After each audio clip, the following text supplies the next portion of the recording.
The islands are very low. If the water rises, this could be gone. This is why it's important for New Zealand and other industrialized countries to reduce their pollution that contributes to the greenhouse effect. Otherwise, these islands could be gone. Oh, well, Pino, we hope it doesn't come to that, and we can all do something to make sure the greenhouse effect hasn't come to stay. Some of our visitors aren't animals, but animal products, and that upsets many of my friends.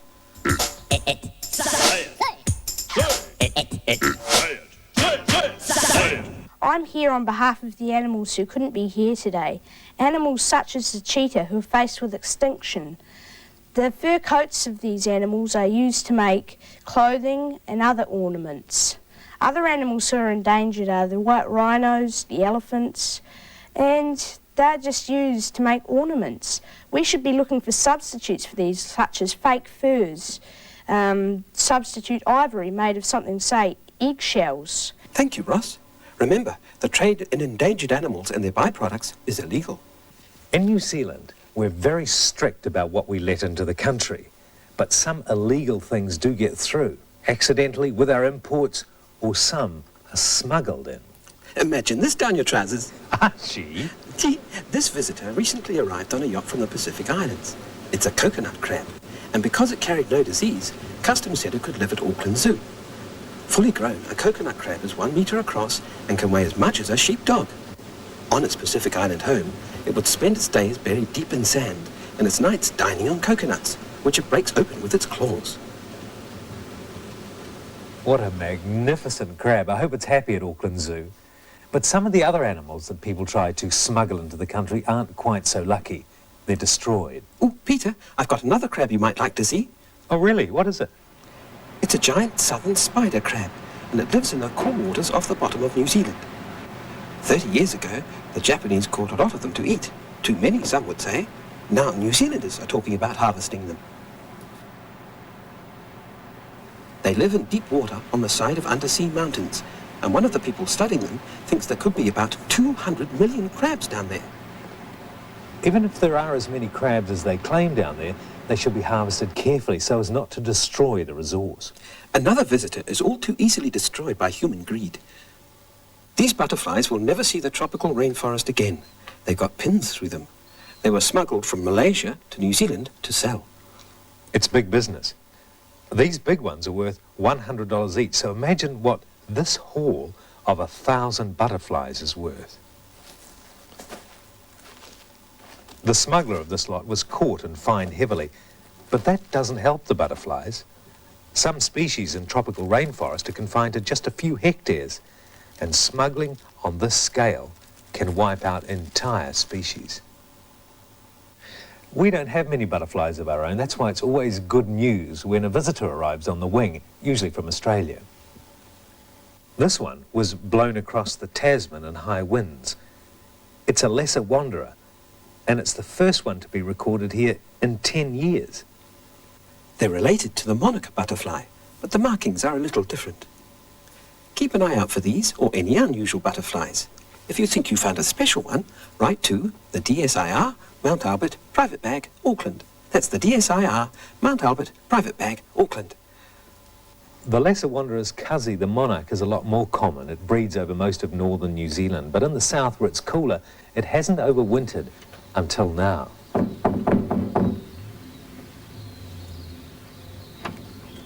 Hello, Judy. Thank you very much. How are the butterflies? Great. Yes, everything. Judy Edgerton is a butterfly's best friend. And over winter, the butterfly tent inside her house is full of monarchs sheltering from the frost. It's a bit like a butterfly motel, where the pampered guests get fresh flowers and nectar every day. The more survive the winter, the more will breed in the following season, which is all part of Judy's plan to have Dunedin aglow with monarchs. When the temperatures rise and the gardens are full of flowers, it's time for the butterflies to do their bit.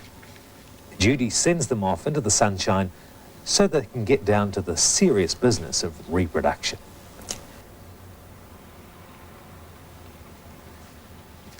You can tell a male monarch from a female by his wings. Both are covered in tiny, brightly coloured scales, but the male has a black spot on each wing, which is really a tiny pocket. He puts a special perfume in this pocket with the help of a brush on the end of his bum. And when he quivers his wings, females can smell him from miles around. The patterns on monarch butterfly eggs catch sunlight and keep the caterpillar inside warm until it's ready to chew its way out. And from then on, it never stops chewing. Every day they get bigger and brighter. Well, this week's Read of the Week is about the visitors and the residents in your garden. I wonder what our reviewer thought of it. Tracking! Hi Archie, I've been reading House and Garden Beasties of New Zealand by Nancy Eccles. It's a mixture of poetry and information. I really like the poetry, but I particularly like the illustrations because the colours are really nice and they've got very good detail. So, what rating would you give the book, Emma? I'd rate it for all ages and I'll give it a 10 out of 10. Earlier, Archie and I were talking about unwanted visitors like possums and rats. And of course, you know where you most often find them, don't you? Squashed on the road, squashed on the road, squashed on the road, squashed on the road. But one night, after the TV has closed down, you could wake up and go to the fridge, only to discover you've run out of roadkills. Was that a nightmare?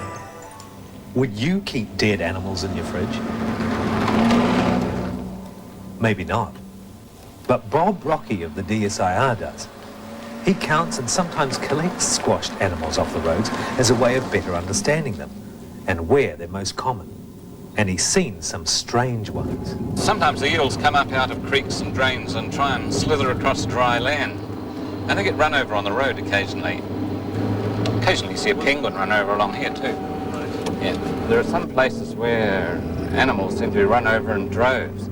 You go along every week and there's usually an animal run over in the same place. We find that possums usually get run over near bridges or on approaches to bridges. We think the possums are trying to find their way across the river over a bridge, and they often get bold as they go near the bridge.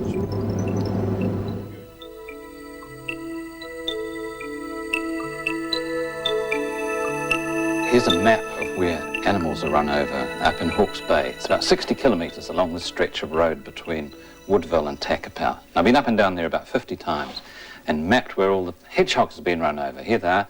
Each star's a hedgehog, you see. And some places they're really piled up. Look at this spot here, and down here, and here, and here.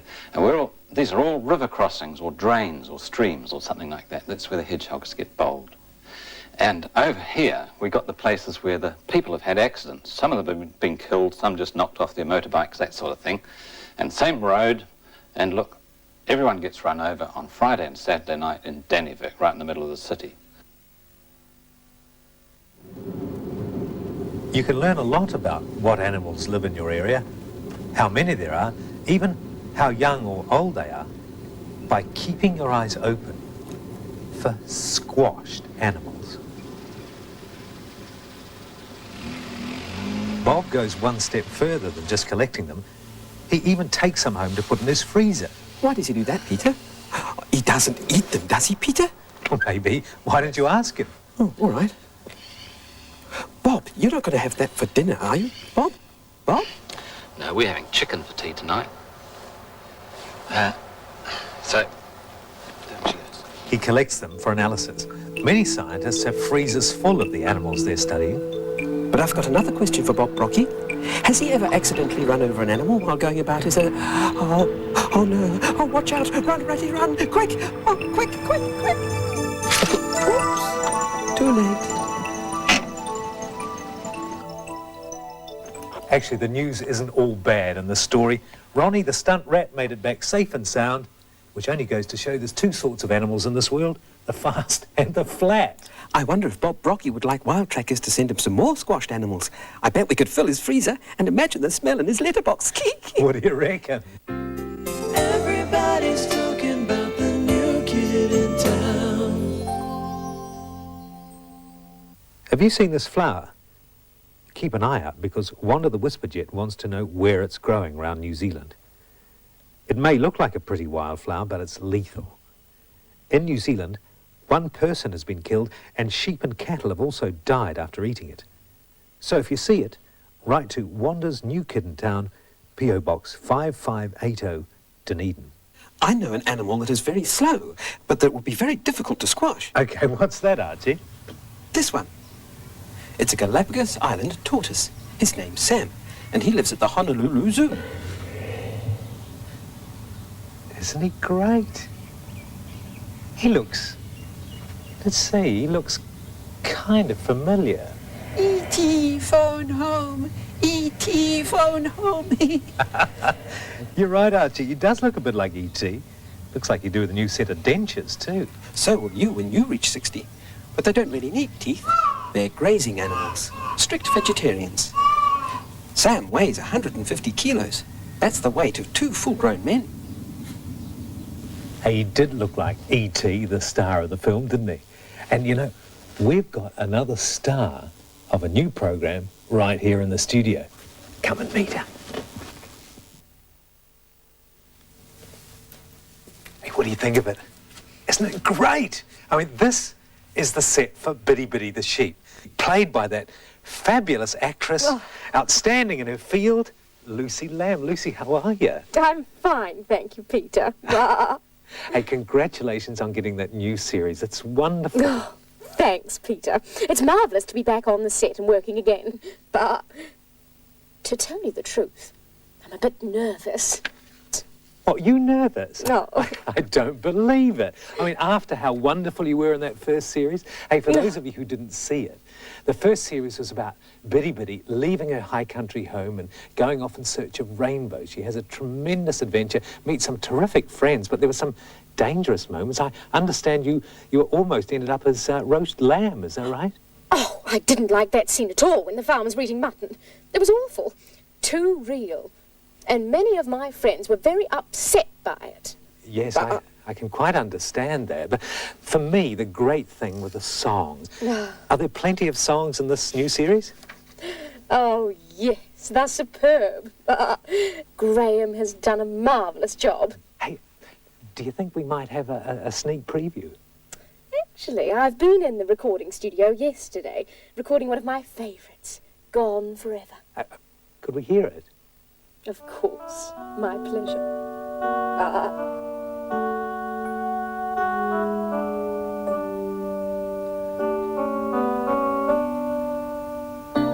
Have they simply drifted away, gone on a holiday, or is it something worse? Did they tire of dull routine, get tired of the scene, or is it something worse?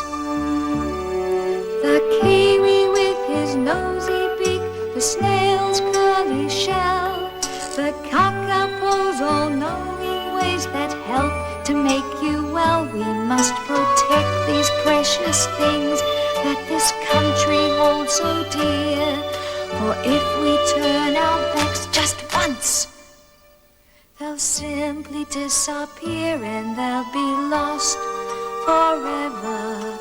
Lost to the world forever, they'd be lost forever, evermore.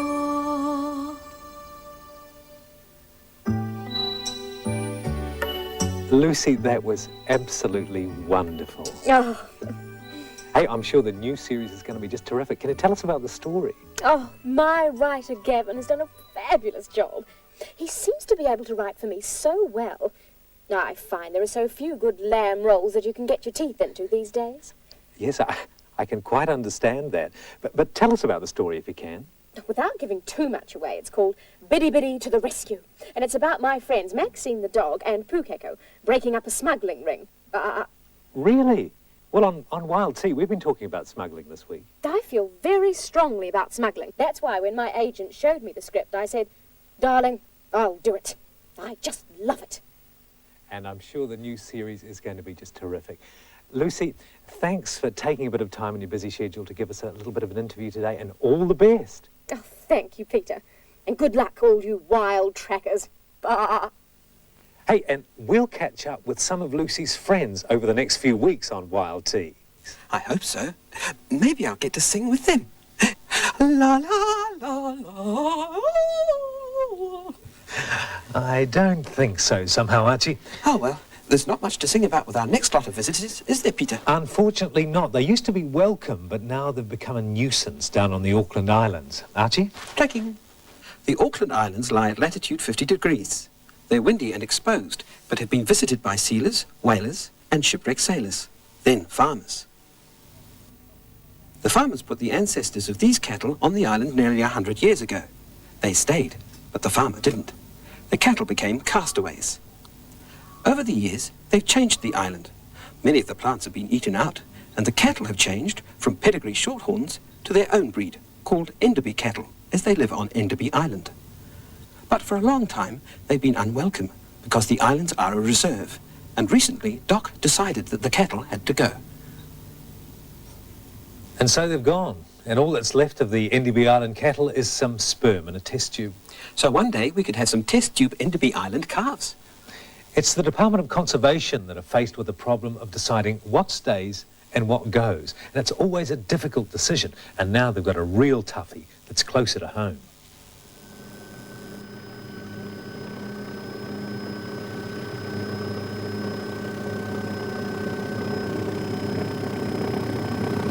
Like the cattle of the Auckland Islands, these horses of the central North Island now threaten the native plant species in the area that they live. These visitors arrived in the tussock lands over 100 years ago. They were a motley crew made up of strays from the Maori Wars, nearby sheep stations, and various others. But they were also part of our heritage. So when in 1979 it was discovered that there were only 174 left, they became protected by law. Since then, the population has grown to over 1,100. But as the horse herd increased, the plant's existence has come under threat. The constant grazing and trampling, particularly in the boggy areas, has taken its toll. Already one plant has been made extinct, and others aren't too far away. The tussock lands are unique. There are plants here that aren't found anywhere else in the world. Doc's monitoring the situation.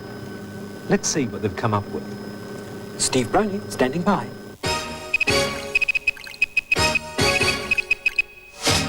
Hi Peter, hi Archie, hi everyone. Doc's been having a look at this issue and it's come up with this.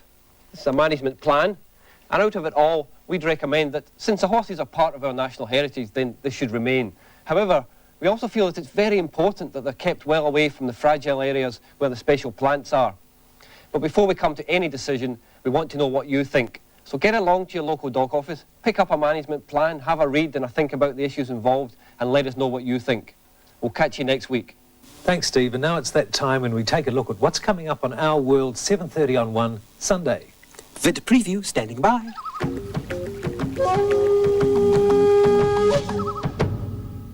Hello Archie, I've been reviewing a video called The Walking Birds. It's about a family of African ground hornbills who try to raise a family of chicks. But unfortunately the chicks always seem to die. In the end, everything's successful and the chick lives. This film didn't really hold my interest, but I'd still give it a 7 out of 10 and recommend it to anyone that's into birds. For this week? Join us next week for a visit to the tropical rainforest. Or where the tropical rainforest used to be. Hey, we'll see you then. Wow.